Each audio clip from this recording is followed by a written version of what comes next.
Y ahora bien, estamos aquí para ver el famoso tema de la microbiota. Qué lindo. Tenemos un invitado súper especial, el doctor Farhat. Estamos súper felices de tenerlo acá. Nos sentimos muy honradas porque este es un tema que nos encanta, lo hablamos siempre y es mi tema favorito. Vamos a hablar de microbiota intestinal y digestión. Gracias por la invitación. También de mis temas favoritos, la verdad.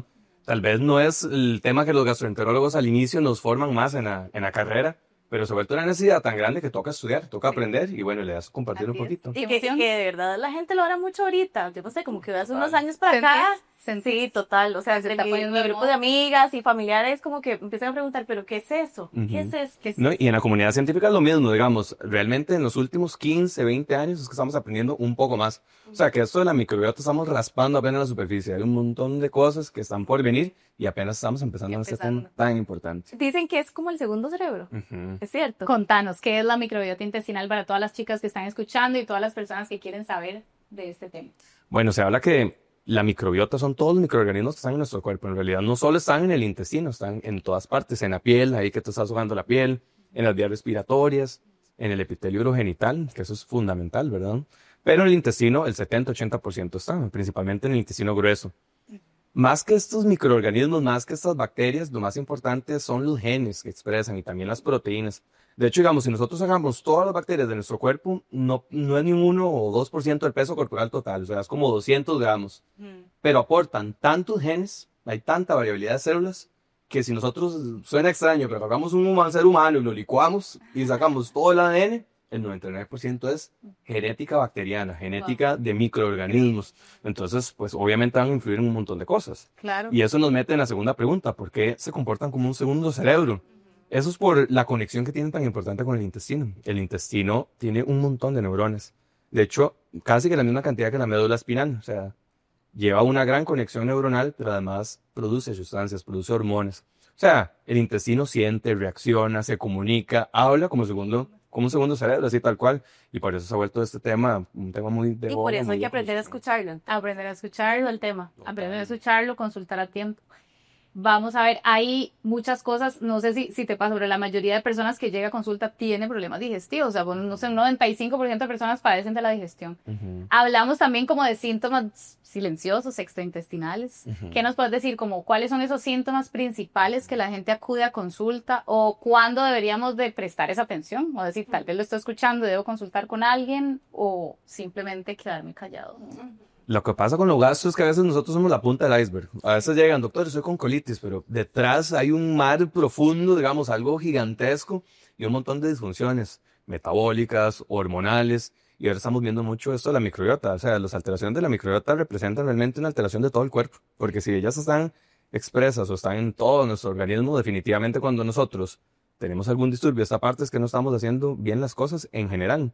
Entonces, sí nos consultan mucho los pacientes por dolor abdominal, por distensión, el famoso digestivo irritable, ¿verdad? Que es el paciente que pasa con dolor, que cuando como me inflo, me lleno de gas, todo me cae mal, algunos alimentos me dan diarrea, otro día ando con estreñimiento, otro día solo puedo ir al baño 1 o 2 veces por semana, o no, más bien ahora estoy que voy 3 días. Entonces, esto realmente nada más es la punta, pero en realidad detrás hay muchos problemas de alimentación, de malos estilos de vida, de estrés, ¿verdad? Estrés mal manejado.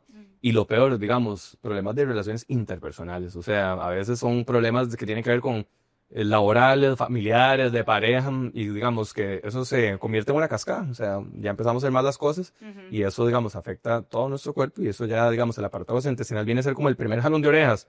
Pero en realidad ese paciente, cuando uno ya lo estudia, tiene un montón de disfunciones en otras partes del Sí, cuerpo. porque uno escucha mucho eso, te dicen como, ay, es que todo se me va a la panza. Yo me estreso, se me va a la panza. Eso es típico, ¿verdad? Entre amigas o en una conversación. Total. La vez pasada estaba conversando con mi mamá porque es normal que los papás de nosotros, o sea, si a estas edades cuesta mucho como ser más consciente y saber revisar, los papás de uno menos, ¿verdad? Entonces mi mamá es como, no, es que yo tengo el estómago súper bien. Y yo, mami, ¿cómo usted sabe eso? Usted nunca se ha revisado. No, es que yo, y cuando le empiezo a preguntar me doy cuenta de un montón de cosas Sí. que ella no es consciente y que ha normalizado por el tiempo. Ese Ujú. es el tema, que normalizamos el sentirme más o menos mal, o ir al baño diferente, y esa no es la idea. Ahorita, entre tus pacientes, más o menos, ¿qué edades andan rondando los que están como teniendo más padecimientos? Bueno, tradicionalmente se habla más, las mujeres son las que más consultan, una proporción 2-1, digamos, con respecto al hombre. Y las edades han cambiado, como decís vos, digamos, al inicio nuestros papás eran los que más consultaban, pero nuestros papás se acostumbraron mucho a asimilar el dolor, Sí. a vivir con el dolor, a normalizar las molestias.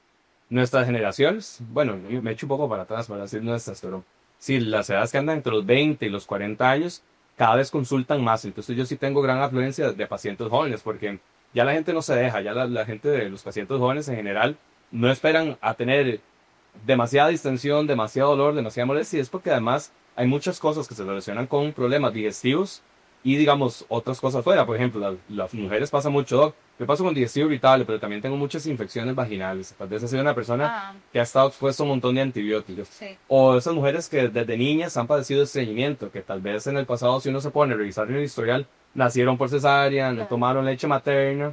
Entonces a mí me da mucha risa porque a mí los pacientes me mandan muchos memes y stickers, ¿verdad? Entonces el clásico es, uno no puede ser una mujer bonita y no estar inflamada. O sea, no puede ser uno una mujer que se vea nice, pero ir todos los días al baño es imposible para nosotros. Y en realidad esto es una forma de normalizar algo que no es normal. Exacto. Sí, total. Y por eso, digamos, estas nuevas generaciones sí son más conscientes, entonces sí acuden mucho a la consulta. Al menos eso es lo que yo siento. Sí, Doc, y una pregunta que nos hacen mucho en redes sociales cuando ponemos preguntas de digestión, ¿a qué edad se recomienda hacer la primera gastroscopía? Bueno, esto es muy importante. Todas las personas a partir de los 45 años deberíamos tener un test de detección, de despistaje. Eso es como de forma grande, digamos, aunque uno no tenga síntomas o molestias, siempre se habla de la mamografía, del Papa Nicolau para las mujeres desde el inicio de la edad reproductiva, en los varones el examen de la próstata, pero nosotros somos un país con alta prevalencia de problemas gastrointestinales, de cáncer específicamente. Entonces, el Helicobacter pylori, que es una bacteria que afecta a nuestro estómago, está presente hasta en el 60% de las personas. O sea, que nosotros tres aquí por lo menos uno debe tener la bacteria. Yo no, pero yo ya me hice la Yo también me la hice el año Cambiemos de tema. Yo me la hice el año pasado. Pero sí, en realidad, digamos, esta edad uno puede adelantarlo un poco más. Por ejemplo, si yo tengo antecedentes en mi familia, si mamá, papá o algún familiar en primer grado ha tenido antecedentes de cáncer, mejor 10 años antes. 10 O años sea, antes. No a los 45, sino a los 35. Okay. O si, por ejemplo, el cáncer apareció a los 30 en mi papá, entonces ve 10 años antes y a los 20 años. Importante. Entonces eso es súper importante, o sea, Okay. y no esperar el paciente que ya tiene molestias. O sea, si ya tengo dolor, distensión, pérdida de peso, anemia, diarrea, aquí ya no hay que esperar ninguna edad. El momento de consultar es exactamente ya. Entonces, Y una pregunta, ahorita mencionaste que Costa Rica era uno de los países que más teníamos estos síntomas. ¿Por qué? es un país, digamos, que ha tenido muchos cambios en la alimentación. De hecho, digamos, si nosotros vemos la dieta de los centenarios nicoyanos, que son una zona azul a nivel mundial, ellos comen como comía el costarricense hace 20, 30 años, ¿verdad? La base de su alimentación, digamos, es el maíz, digamos, legumbres, leguminosas. Tienen un consumo muy bajo de harinas refinadas, tienen un consumo muy bajo de alimentos procesados. Las grasas son muy bajas, ¿verdad? Pero nosotros hemos cambiado mucho nuestro comportamiento de alimentación. Antes teníamos hasta 90% de infección por Helicobacter. Entonces, ese era el problema antes, que mucho cáncer gástrico. Pero el cáncer gástrico ha ido bajando. ¿Por qué? Porque el Helicobacter ya no es el 90%, ahora es el 60%. Porque hemos ido erradicando, ¿verdad?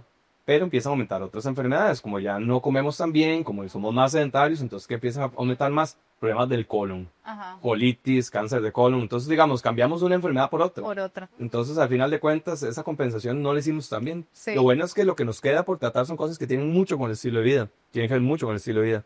Y esa parte, por eso es tan importante esos espacios para que las personas de verdad entiendan Sí. que lo más importante son los cambios en el estilo de vida. Uno le encantaría una pastilla mágica, milagrosa, que resuelva todo, pero lamentablemente No existe. no va a existir nunca. O sea, nada, digamos, pesa más que hacer las cosas bien desde la casa. Eso es lo más importante. Y hablando de pastillas, porque ese es todo un tema, los famosos probióticos, porque también es como que todo el mundo quiere tomar probióticos, comprarse cualquiera que venga en el supermercado, incluso llegan las pacientes así con ese montón de tarros de probióticos que se compraron por Amazon. ¿Cuál sería el probiótico ideal? ¿Hay que tomarlo necesariamente?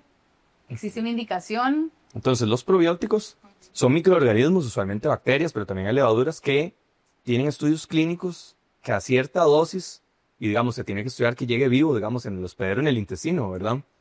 Genera un efecto beneficioso en el cuerpo más allá que solo un efecto de suplementación. Entonces, para que se haga una idea de probióticos para todas las cosas, de probióticos para salud femenina, digamos, para evitar infecciones geniturinarias. Hay probióticos para digestivo irritable, para colitis, para estreñimiento, para diarrea. Hay probióticos que se usan, por ejemplo, los niños cuando tienen gastroenteritis, cuando tienen diarreas agudas.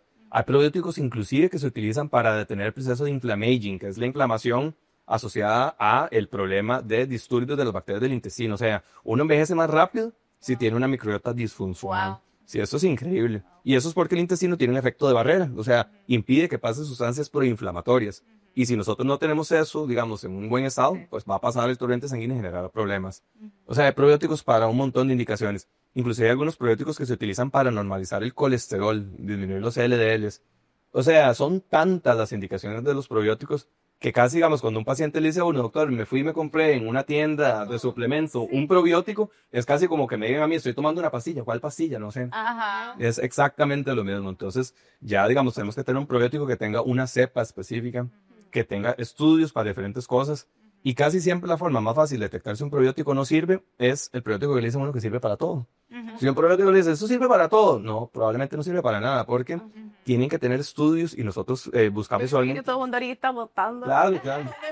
Si quieren ahí. No, y a veces es un montón de cantidad de bacterias. Eso no hay frascos de Claro. 80 billones, 80 trillones de bacterias, sino, pero más bien eso puede generar un exceso de bacterias. Sí. Más si uno no sabe cuál es la bacteria, hasta se ha visto en algunos suplementos que no tienen buenos estudios, que no tienen buen sustento, que más bien pueden favorecer la aparición de resistencia de antibióticos, porque estamos dando un microorganismo vivo, o sea, es un ser vivo.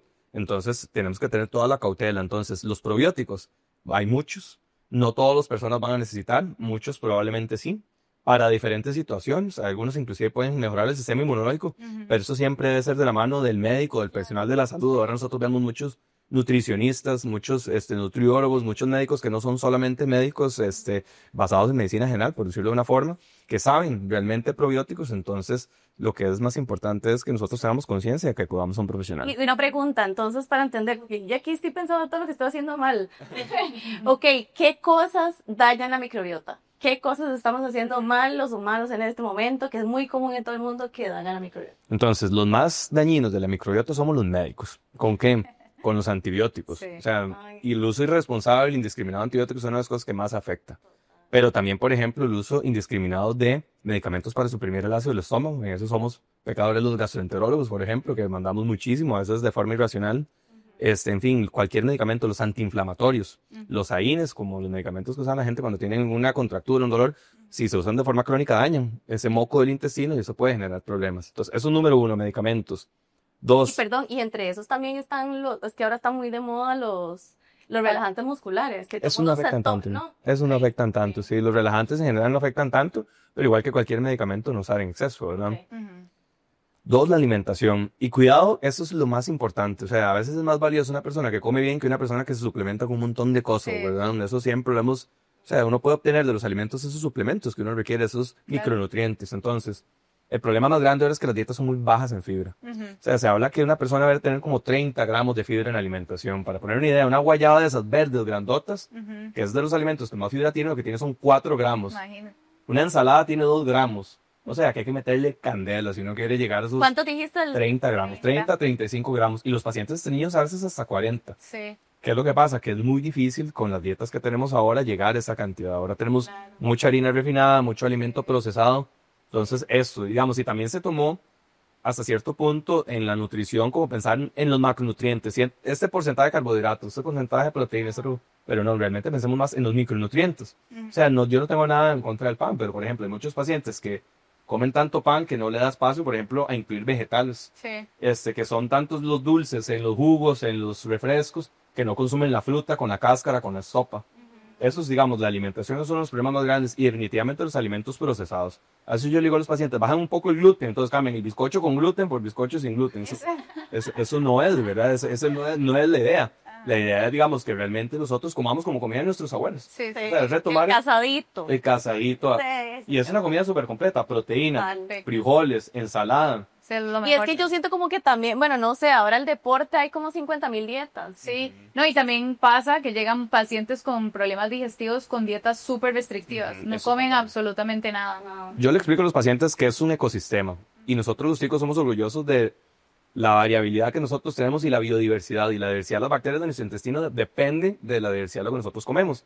Si comemos muy restringido, tenemos una microbiota restrictiva también. Sí. O sea, no existe ninguna dieta restrictiva que sea buena para la microbiota. Ni la dieta keto, ni las dietas totalmente veganas que absolutamente no hay consumo proteico, ni tampoco, digamos, o sea, esas dietas extremas, por ejemplo, la dieta Sí. en FODMAPs, que es disminuir lo fermentable, no se debe hacer más de 6 a 8 semanas. Entonces, ninguna dieta restrictiva, debemos comer de todo.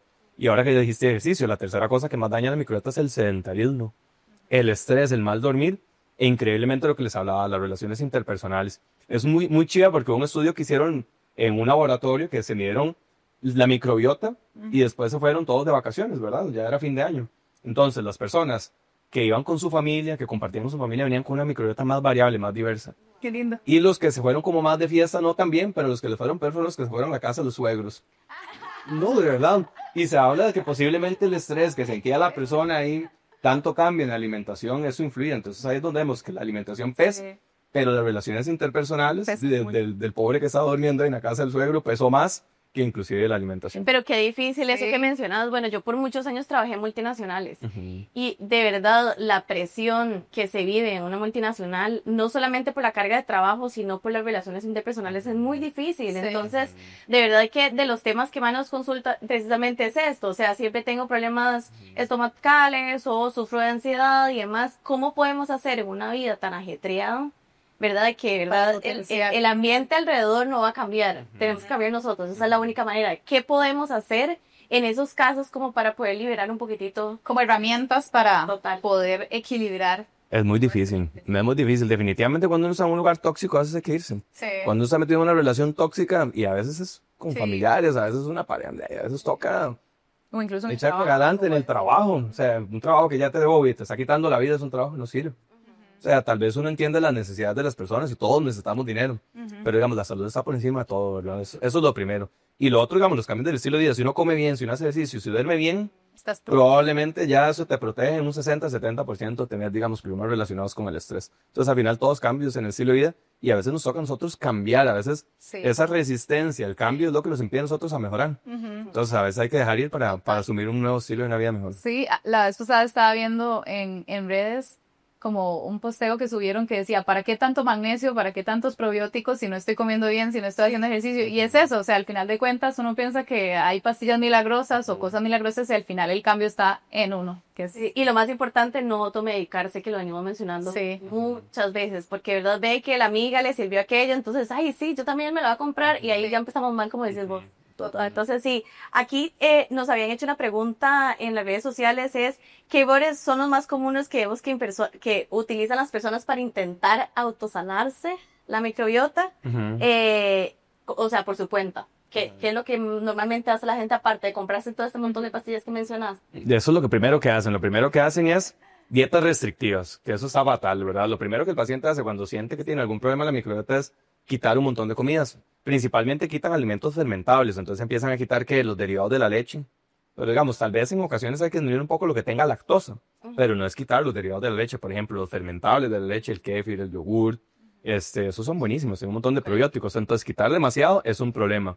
Entonces, eso, digamos, hay que cambiarlo. Número 2, la suplementación excesiva, ¿verdad? Lo que ustedes hablaban. O sea, es el paciente que va a la macrobiótica y se traga un montón de suplementos y que a veces ni siquiera son de buena calidad o no tienen el fármaco, el principio activo de una forma lista ya biodisponible. O muchas veces no traen la cantidad que uno se tiene que tomar O la realmente cantidad. al día, entonces y para nada gasté. Sí, ¿verdad? la calidad Un del montón de producto. pastillas. Y la tercera, que yo veo con mucha frecuencia en la consulta, es el probiótico automedicado. ¿Verdad? Es que fui a esta tienda de suplementos, es que fui a esta macrobiótica y me dieron esto. Y a veces uno lo lee y ni siquiera sabe uno cuál es la bacteria propiamente. O sea, un frasco que me dice que tiene una pastilla que tiene 80 billones de bacterias, como que yo agarre así el dedo en la mesa y me chupe el dedo, digamos. Yo no sé, digamos, qué tipo de bacterias estoy agarrando. Entonces, todos estos factores creo que son los errores más frecuentes que cometen las personas.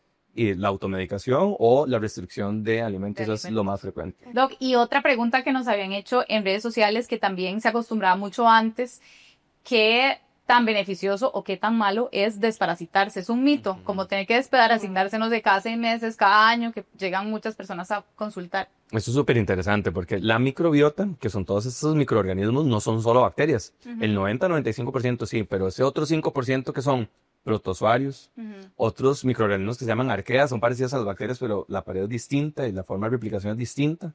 También las bacterias tienen en su interior virus, que son los bacteriófagos, o sea, hasta los virus son importantes como parte de la microbiota, y las levaduras. Entonces, a cada rato me llegan pacientes que, Doc, es que el examen de ese me salió con levaduras altas.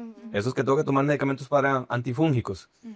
O que me dicen eso, empezó a aumentar un parásito en las heces, pero tal vez es un blastocistis, que es un germen que puede ser potencialmente un comensal. Entonces yo lo que le digo a los pacientes es, a veces bajan tanto las bacterias buenas que otros microorganismos tienen que compensar. Entonces empiezan a aumentar levaduras, empiezan a aumentar algunos otros protozoarios. Entonces más bien erradicarlos puede ser hasta peor, porque ellos están haciendo como hasta cierto punto su trabajo intentando compensar la deficiencia o la falla en el resto de la microbiota. Entonces, desparasitar a todo el mundo ya no se hace, excepto, digamos, en lugares endémicos, por ejemplo, la Reserva Indígena de Talamanca, que tiene alta incidencia de ascaris, ahí sí, digamos, se desparasita de forma rutinaria, y por eso hace 30 años, 20 años se hacía de forma rutinaria, porque teníamos alta parasitosis, pero ahora en nuestro país, por dicha, ¿verdad?, la potabilidad del agua, etcétera, eso ha generado que ya no es tan frecuente, digamos, estas infecciones. Entonces, no es recomendable desparasitar a todas las personas. Tampoco es necesario dar antifúngicos a todos los que tienen levaduras, y tampoco es necesario desparasitar a todos los pacientes que tienen algunos parásitos que se pueden dar como comensales. Yo tengo una pregunta. Ahora mencionaste el legítimo aquí en Costa Rica, que a todo el mundo le recetan antibióticos. Entonces, si a una persona le recetaron antibióticos, ¿qué debemos hacer después de tomar esos antibióticos? Esa pregunta es fenomenal, porque es uno de los errores más grandes que cometemos los médicos. En realidad es un problema de los médicos. Todo paciente que toma un antibiótico, por fuerza, tiene que llevarse un probiótico en la bolsa, en la receta, en la prescripción. Que normalmente no lo mandan. No, normalmente no se hace. Ahí ya va uno mal. A ella uno mal. Es tan increíble que se habla que un efecto de un antibiótico en la microbiota puede durar hasta 2 años en recuperarse. O sea, es que al final estamos como un ecosistema. O sea, si nosotros llegamos y talamos todos los árboles de un bosque, ¿cuánto va a durar ese bosque en replicarse? Sí. Por dicha, las bacterias se replican más rápido que un cedro, que un árbol, ¿verdad? Pero definitivamente siempre va a haber un probiótico a la mano. Y no todos los probióticos resisten a los antibióticos. Entonces, hay algunas bacterias como el LGG, que es un Lactobacillus rhamnosus de la cepa GG, esa resiste a los antibióticos. Algunas levaduras, como las del Saccharomyces boulardii, digamos, estas resisten a los antibióticos. Y uno debería usar durante el periodo del antibiótico, o sea, que si me mandaron un antibiótico por 7 días, por esos 7 días, y después el doble de la duración del antibiótico, o sea, 14 días más en el caso de este paciente. O sea, que se debería Casi ir un mes. con antibiótico por 7 días y el antibiótico por 21 días. ¿Y es después o hay algo que no se pueda tomar durante? Durante y después. Okay. Durante el tratamiento y luego duplicar los días. O sea, por ejemplo, 7 días de amoxicilina, que es un antibiótico que se utiliza mucho para infecciones de garganta. Eso se manda el probiótico durante esos 7 días y después por lo menos 14 días más. Eso es fundamental. Sí, porque esa información súper valiosa para prevenir, sobre todo, ¿verdad? Porque si no vemos en el tiempo un montón de problemas digestivos que se pudieron haber prevenido a tiempo. Y eso pasa mucho. Con los probióticos, esas son las preguntas que más le hacen a uno. ¿Cuánto tengo que tomar el probiótico? Sí. O sea, si es por una diarrea aguda, porque me fui a o sea, por ejemplo, que los niños en las guarderías, que pasa mucho. Eso durante la infección, 7 días, máximo 14 días, es suficiente usualmente. Pero, por ejemplo, un paciente con digestivo irritable, con colitis, con estreñimiento, que ha tenido sobrecrecimiento bacteriano, que ha requerido antibióticos por ese exceso de bacterias fermentadoras, esos pacientes usualmente los tratamientos mínimos son 3 meses, pero a veces uno no puede quitar el probiótico. Porque los probióticos sí tienen una situación, tienen un washout. Eso es como que se limpia, ¿verdad? O sea, después de uno quitar un probiótico, 2 semanas después, la concentración, digamos, de ese probiótico o esa bacteria en el intestino, de ese bichito, casi que cero. Okay. No significa que los efectos ya hayan desaparecido, porque a veces el efecto es que la bacteria ayuda para que otras bacterias crezcan más. A veces el efecto es mejorar la barrera epitelial, tal vez ya con solo eso fue suficiente. Pero sí es cierto que si uno quita un probiótico no es que él se quede pegado a vivir ahí por el resto de la vida. Hay que seguir. Y también, Doc, ¿qué tan importante es el uso de prebióticos como en forma de suplemento? Es increíble porque los prebióticos parecen hasta más importantes que los probióticos. El prebiótico es como el alimento para la bacteria buena en el intestino. Y los prebióticos más importantes realmente los encontramos en la dieta. Los carbohidratos poco digeribles, o sea, la fibra. Okay. A veces hay probióticos que se utilizan en las formulaciones que se llaman simbióticas. El simbiótico es un pre más un probiótico. Ojalá que el prebiótico sea útil para la bacteria que está dentro del probiótico. Entonces, los prebióticos, al final de cuentas, sirven hasta más. Por ejemplo, si a mí me ponen a escoger en un paciente con estreñimiento entre un probiótico y un prebiótico, yo prefiero los dos, ¿verdad? Pero sería mejor el prebiótico, que igual sería el prebiótico, la fibra. Como fuente de fibra. Como exactamente, porque si el paciente, digamos, más bien no va al baño, por más que nosotros queramos modular la microbiota, y yo se lo explico a los pacientes así, Doc, es que no, yo no estoy tan mal del estómago, yo voy al baño, un día sí, el otro no. Ajá. Y yo le digo, ¿y cómo vas? No bajen, digamos, la cadena, 48 horas, 24 horas en la casa, y vea cómo está eso. Ahora, ¿cómo va a estar nuestro cuerpo? La endotoxinemia, todas las sustancias que se están liberando ahí. Entonces, uno de los problemas más grandes que vemos mucho en mujeres y que es la causa para mí de las más frecuentes de sobrecrecimiento, bacterias, de inflamación, de distensión, es el mal manejo del estreñimiento. Ok. O sea, hay que ir al baño diario, Todos los días. todos los Sí. días. Y las heces deben ser blandas, no deben ser duras ni apelotadas, porque esas son las cosas que más dañan definitivamente. Ahora, tengo una pregunta. Los viajes es todo un tema, Ujú. ¿verdad? O sea, Ujú. cambia todo el mundo siempre me fue pésimo en el viaje y por la alimentación. O a veces pasa, me fue increíble porque estaban relajados. Ya no tenían el estrés del trabajo. Eso es cierto Pasa también. mucho. Entonces, ¿qué recomendaciones podemos tener para antes de ir al viaje o durante el viaje? ¿Qué me puedo llevar en mi maleta? Bueno, sí, hay que llevar también un probiótico. De hecho, se recomienda parecido. Los probióticos que sirven para las diarreas asociadas a antibióticos se pueden traslapar un poco para prevenir la diarrea del viajero. De hecho, hay probióticos que están estudiados para prevención de la diarrea del viajero. La diarrea del viajero Ah, es esto, digamos, sí. De hecho, digamos, todas las personas pueden buscar, y esos son de acceso libre, las guías de la WHO, que es la Organización Mundial de Gastroenterología. Están en español. Entonces, ahí usted puede ver para todas las indicaciones, para todas las enfermedades, para todas las necesidades, cuáles probióticos sí tienen evidencia. Entonces, esto es un gran aliado. Entonces, hay probióticos específicos para la prevención de la diarrea del viajero. Uno de ellos es este mismo que hablaba, el LLGG, el lactobacillus rhamnosus de la cepa G, tiene algunos estudios de prevención, porque la diarrea del viajero, también por el cambio de la alimentación, es una cosa, pero también las bacterias que nosotros nos exponemos no son las mismas. exacto. Hay lugares endémicos donde uno ve que viajan, bueno, los europeos o los norteamericanos cuando vienen a los países de Centroamérica o a México suelen padecer este tipo de problemas. Entonces, Sí. más aún, aquí es importante la formulación A probiótica. mí me encantaría saber cuáles son esos 5 alimentos estrellas infaltables en la dieta. Bueno, es que está difícil, pero digamos, 5. está difícil, pero bueno, voy a meter Primero uno top que ahí. no es tan alimento, pero es fundamental y se nos olvida mucho, el agua. 2 o 3 litros de agua por día es fundamental.